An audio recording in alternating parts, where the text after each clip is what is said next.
I just think people are running from issues, and I don't think in this business you're supposed to run from issues. And the fact that everybody's running from the big elephant in the room involving the WNBA and the latest with Coach Stephanie White of the Indiana Fever going on a little tirade during a post-game press conference because people were accusing her of not supporting her player after Sophie Cunningham was essentially, knocked upside the damn head by DiJonai Carrington. Deleted. Expose it. Stephanie White's fake tears and vulgar rant backfires as fans demand she is fired. What happens when a head coach decides to go to absolute war against her own fans? Deleted. What happens when the highest levels of a professional sports organization completely disconnect from the reality unfolding on the hardwood and double down on a toxic narrative? We are finding out right now, and the fallout is absolutely catastrophic. Deleted. The Indiana Fever organization is currently trapped in a full-blown operational meltdown, with head coach Stephanie White standing dead center in the eye of the storm. This is no longer just about basketball wins or losses. Deleted.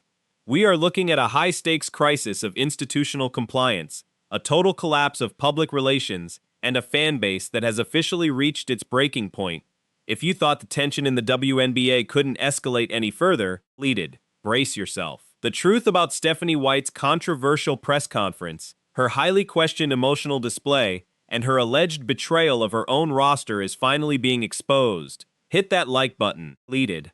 Subscribe if you are tired of the constant gaslighting, and let's break down exactly what just fractured the Indiana Fever.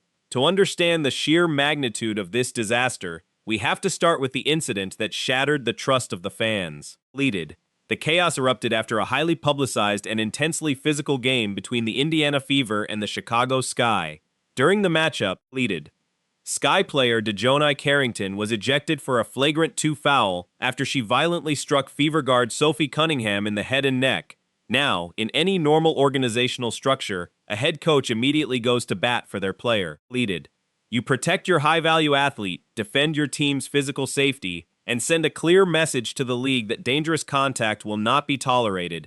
But what did Coach Stephanie White do? She completely flipped the script. White, deleted, who had previously coached Carrington at the Connecticut Sun, actually defended her former player, stating she did not oppose the hard foul. Blitz today. And I knew she would. As soon as that came out of her mouth, I was like, oh, she's going to get destroyed. She thinks whatever backlash she's been seeing was an issue. She hadn't seen nothing yet. You're telling your paying customer to go to hell. And you can't try to backtrack this now. That's exactly what you did. You see, this team gets too, I've said this before, this team gets too much attention for her. Plain and simple. That's why I've said before you needed an NBA coach. Somebody that can handle all the scrutiny that's going to come with being the coach of Caitlin Clark. That it is what it is. Every little thing is going to get broken down. Deleted. Let that sink in for a moment. The head coach watched her own player take a brutal, flagrant shot to the neck, and her first instinct was to validate the opponent's aggression. The internet immediately caught fire. Deleted. The backlash was so swift and severe that White was forced into a major damage control operation. She tried to backtrack, suddenly claiming she had not seen the Carrington foul clearly in real time before making her initial comments. Deleted. She said she didn't have the benefit of watching the replay over and over when she first spoke, but the fans weren't buying it. The trust was already broken, and the narrative was set. To the fan base, deleted. This looked like a catastrophic failure of leadership. Instead of taking accountability and leading her team through adversity with a level head, White escalated the situation to an unprecedented level of hostility. Deleted. Rather than hold a typical professional pre-game press conference, White delivered an emotional, table-pounding statement addressing what she called the hate, fear-mongering, and divisiveness surrounding her team. Deleted. She aggressively pushed back against those criticizing her handling of the Sophie Cunningham controversy. She pounded her fist on the table multiple times, visibly losing her composure, and flat out declined to take questions from journalists. Pleaded. And then she dropped the ultimate vulgar insult that completely alienated the ticket-buying public. White declared that while she would always lead with love, grace, and humility, her critics could go to hell. Pleaded. You simply do not bite the hand that feeds you. But apparently, Coach White completely missed that lesson in crisis management. The league is currently experiencing an unprecedented surge in commercial impact and media rights valuations. Pleaded. Driven largely by this newly engaged fan base. So, how does the head coach of the most scrutinized franchise in the league respond to the mounting pressure? By throwing a furious emotional tantrum and telling the public to go to hell. Confidence about the coach in men's sports, that coach usually ends up getting his ass fired. Stephanie White could be on her way out. The fans appear to be done with her. We got to get into it. Welcome to Keep the Vision. Make sure you like, comment, subscribe, share the channel, hit the bell notification, hype the video. That'd be greatly appreciated. Let's get right into things, man. We have to start right here. Okay, here it says, Indiana Fever head coach Stephanie White was booed by fans prior to a game following backlash over her comments defending Chicago Sky guard DiJonai Carrington after her flagrant 2 foul on Fever guard Sophie Cunningham. Now, we all saw what she had to say, and then she went on this whole tirade before the game, basically telling everybody to F off, go to hell. As a direct quote, she told everybody to go to hell, and the fans booed the hell out of her before the game. Yeah, you told everybody to go to hell, and the fans booed the hell out of you before the game started. This is courtesy of Alexa Philippou. Statement from Indiana Fever team president. The damn team president had to step in. She pleaded. When the reality of her vulgar outburst set in, White tried to pivot to an emotional appeal, claiming that she is only human and insisting that love will win. She desperately tried to project strength, pleaded, stating that the team is united and connected, and that they will not be divided by the outside noise. But the internet wasn't buying the sudden shift in tone. Pleaded. Fans immediately labeled her emotional display as nothing more than fake tears. A desperate, calculated PR move designed to garner sympathy from a media landscape that has historically protected her. The era of gaslighting the audience is over. Pleaded. Fans are demanding accountability, not an emotional performance. They are sick and tired of watching the league being used as a platform for divisive rhetoric, only for the people involved to play the victim card the moment the crowd pushes back. Pleaded. And the fans retaliated on the hardwood. The environment inside the arena turned completely toxic. During the Fever's game against the New York Liberty, Stephanie White was brutally booed by sections of her own home crowd. Pleaded. The boos echoed through the stadium, a deafening real-time rejection of her leadership and agenda. Online, the comment sections transformed into an absolute war zone.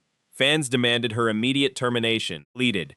Indiana's own lieutenant governor even stepped into the fray, publicly calling for White to be fired. The situation had escalated from a sports debate into a full-scale institutional crisis.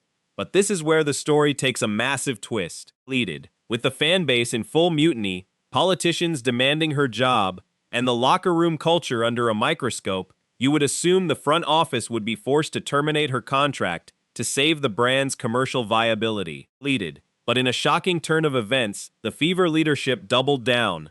Team President Kelly Krauskopf stepped directly into the line of fire and threw her full support behind the embattled coach. Pleaded. Krauskopf released a statement claiming that White had done a tremendous job keeping the team focused and united under the brightest spotlight the league has ever seen. And she made one thing absolutely clear. Pleaded. Stephanie White still has the full support of leadership. Only be asking, we would be demanding that folks speak up and put it where the goats can get it. And get down to the bare bones about what's really, really, really going on here and not dancing around the issues. And what disgusts me, listening to so many of these ladies talk about the issues. You're smart, you're articulate, you're educated. You got facts, you got fervor and passion, you've got knowledge, you've got history backing you up. You got a whole bunch of things in your favor, along with the microphone and the lens to look into the camera and address it with the realness, the sincerity, and the passion and the fervor it deserves. And y'all dancing. There's one person I'm going to give credit for not dancing. And that's somebody I brought up earlier. That's Andrea Carter, my colleague at ESPN, who is sensational. Listen to what she had to say last night. In reality, all of this emotion is coming from Steph White and what she said post-game about DiJonai, which she said it was a flagrant 2 foul, but she didn't think DiJonai was purposely going for her neck and that DiJonai is a player that plays hard. That's essentially what Steph White said. And people were going crazy calling for her job because of that post-game statement. And, you know, I'm so interested in all those people that were piling on and calling for Steph White's job in this most recent week. How many Indiana Fever games have you actually watched? How many games have you actually paid attention to watch the team and what they're doing out on the court? Are you calling for Steph White's job because of who she is as a coach, or are you calling for her job because you watched one clip and you're piling on and you're fueled by hatred and you're finding a space to exercise something that's not related to basketball at all? And that's where we are right now in the W, and that's why it's so frustrating. You can't just talk about basketball. And I look forward to the day, like Steph White said, when this is a space where basketball fans come to pick apart the game and the performances and come to celebrate the talent that we have, and where people are judged based on their basketball thoughts and what happens on the court, and their character is not associated with those things. And we're just not at that place right now. Hot piece and butter. Hot piece and butter. You remember that game? Or should I say hot piece of butter rather than hot piece of butter? Red light, green light, 1, 2, 3. You're getting closer and closer and closer because that's where Andrea Carter was going. She's getting warm. She's getting warm. Leaded. This organizational decision is a massive bombshell. The front office is explicitly choosing to protect their head coach over appeasing a furious fan base. They are drawing a line in the sand, leaded, betting the financial future of the franchise on a coach who just told her critics to go to hell. The disconnect between the corporate suite and the consumer base has never been wider, leaded. Management is essentially telling the fans that their outrage does not matter and that the organizational hierarchy will protect its own, regardless of the public relations nightmare unfolding before their eyes. Leaded. Even superstar Caitlin Clark was forced to step in and play peacemaker in the middle of this chaos. The generational talent revealed that she had spoken privately with White, leaded, reminding everyone that coaches are human too and trying to defuse the ticking time bomb. There's no logic in this league. Christine Brennan's on the money. I think you have a way out with this. I'm in agreement with Dre. I think this is the way out. But I don't think they'll do it because all we've watched this league do is get in its own way at every single turn. And at this point, I'm past looking for them to do the smart thing, the logical thing, what's best for business. I'm done looking for them to actually legitimize this league and not make it a pure clown show. I mean, Jason, we just had Sydney Colson, former Indiana Fever, talking about how they need to just go ahead and start their own black and queer league. I mean, what are we even talking about? It's a circus, man. They have no clue what they're doing. This thing is full of emotion and no logic, and that is the problem. So, Maurice, and be quick but don't hurry here, because Steve, I got a question for you that I want to get to, and then I want to transition into a little Pat McAfee. But this rally last night and this blowout victory of the New York Liberty, and I thought the New York Liberty played poorly, seemed to be undermanned, but I'm sure Stephanie White and Kelly Krauskopf and Amber Cox, they're all sitting around. They're all rallying around Stephanie, and this is going to be great, and we're going to make a playoff run, and don't you see how together this has galvanized the team? Do you think it has? Do you think this is going to lead to a run into the WNBA finals? No, I think if they make a run, it's going to be because Kelsey Mitchell can't miss a shot. She's the most efficient scoring guard in the league. Caitlin Clark is third in the league in scoring and first in the league in assists. If they make a run, it's going to be because of that explosive backcourt. It has nothing to do with galvanizing around Stephanie White. Kelsey Mitchell has a max contract. She's going to be looking to secure an off-season, a long-term deal. And obviously there's a lot for Caitlin Clark to prove.